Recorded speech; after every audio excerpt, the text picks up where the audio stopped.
Hello, welcome to the channel. So I'm doing a follow-up on the Adrianna case, the 11-year-old girl that went missing at a hotel in Guyana, and she was later found in the pool at the hotel. Mysteriously, no one know how she got in the pool because they searched the pool and the little girl was not in the pool. Now, the autopsy result has been released to the public.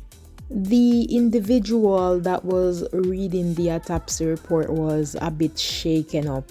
He stuttered a few times and his body language seems off. Now, I'm saying this based off the comment section that I was reading. A lot of people are saying, why is he looks so scared and he seems uncomfortable reading the autopsy result. The report said injuries that were detected on Adrianna's body are signs of sexual violence, meaning this little girl was also raped before she was killed. Oh my God, I can't even imagine what that poor baby went through. Examination were to identify signs of trauma or injuries to the body, detect signs of sexual violence, collect appropriate forensic samples, document the post-mortem examination through photographs and videography, determine the cause of death. Upon completing the procedure, the forensic pathologists rule out signs of physical and sexual trauma on Ms. Young's body. After careful deliberation, the team concluded that Ms. Young died as a result of drowning. Ms. Young's relatives were briefed following the examination and informed of the medical cause of death. Due to the state of the decomposition of Ms. Young's body, the pathologists were unable to provide an exact time of death. The relatives were also informed that the pathologists ruled out theories of forcible drowning or any other means of killing, followed by disposal of the body in water.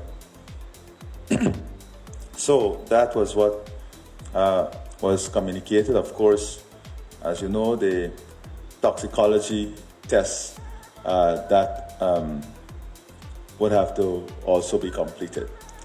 So that is a brief synopsis of what was of information that was available with me. The pathologists would conclude their report and sign their full report.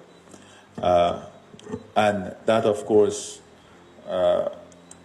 within the limits of the law, will be made available to the family and also, I'm sure, for public examination at any time. This person commented, clearing his throat too many times. He himself don't believe whatever he just read. Body could not have been that decomposed, especially if you claim she was in chlorine water all along. What about the burns on her arm? They are visible in the video. Where did they come from? So in the autopsy result that was read, the report said that her body was too decomposed, so they could not give the estimate time of death because her body was decomposed, which is unbelievable. How can a body be that decomposed within 24 hours? Decomposition, my God, she wasn't even missing 24 hours before her body was found. That's not decomposition, that's destruction of evidence.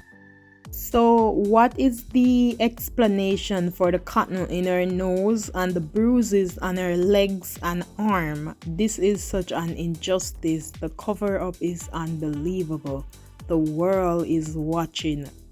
How can you rule out disposing of the body in the pool if the body wasn't found during the initial search of the pool but found 20 hours later in the same pool? People, do leave your thoughts down below in the comment section. What do you think about that autopsy result? The public is not pleased with that result. Some people are saying that it's a cover-up and, it's not true as how that report sounds, because the condition that they found the little girl in, there is more to it.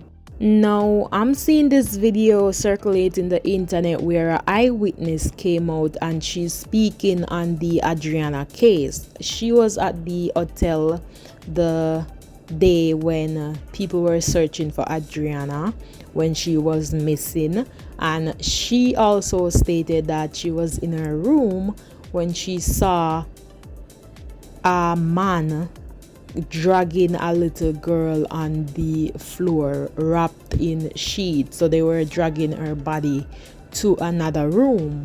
And she stated in the video that she was too scared to speak and she feared for her life. And her friend saw what happened as well, and her friend videoed the entire thing.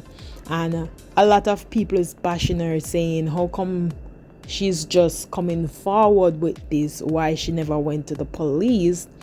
But the lady stated in the video that she feared for her life. Anyway, I was at the hotel since Monday with a friend who invited me to, right? On the same day when they all came to swim at the pool, I was also in the pool of swimming. So I saw the earlier in the afternoon. And the afternoon, I saw when the grandmothers came and asking for the little girl, they were saying that they didn't know these things. Anyway, the night everybody came out and it was crowded outside. So I was telling the guy that, we need to move from here, and because this ain't looks so nice. Anyway,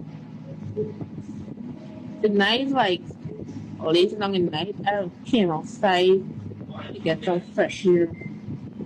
And I see a guy who was, walking up and down, like, I didn't think nothing really. Anyway, I heard a scuffle, like, two room away from my room.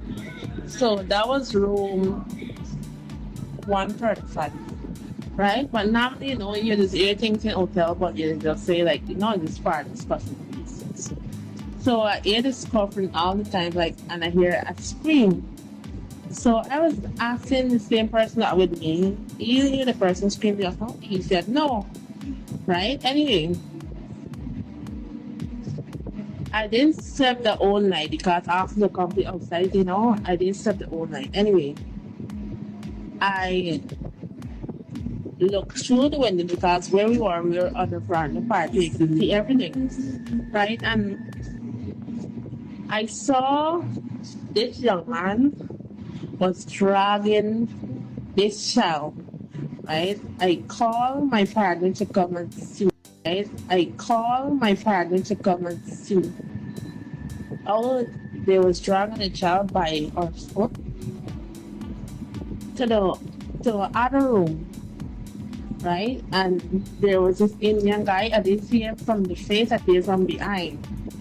And they pour on the child and take her into the other room.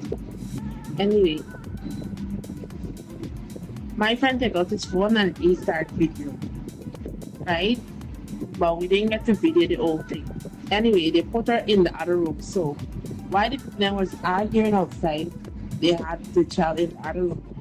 Which indeed, as the other lady said, there was a bin because indeed there was the bin there that they take out was a yellow bit that they take and they put her in, right? And the same morning early, when everybody was about doing the whole thing, I feel it put the child in the pool, but I didn't see when they put the child in the pool, but I saw everything was upstairs. Right? And I'm scared, I don't know, I'm very scared to meet out to those people and to meet out to the police because I'm scared for my life and my family life. And I don't need anybody to come look at me and my family.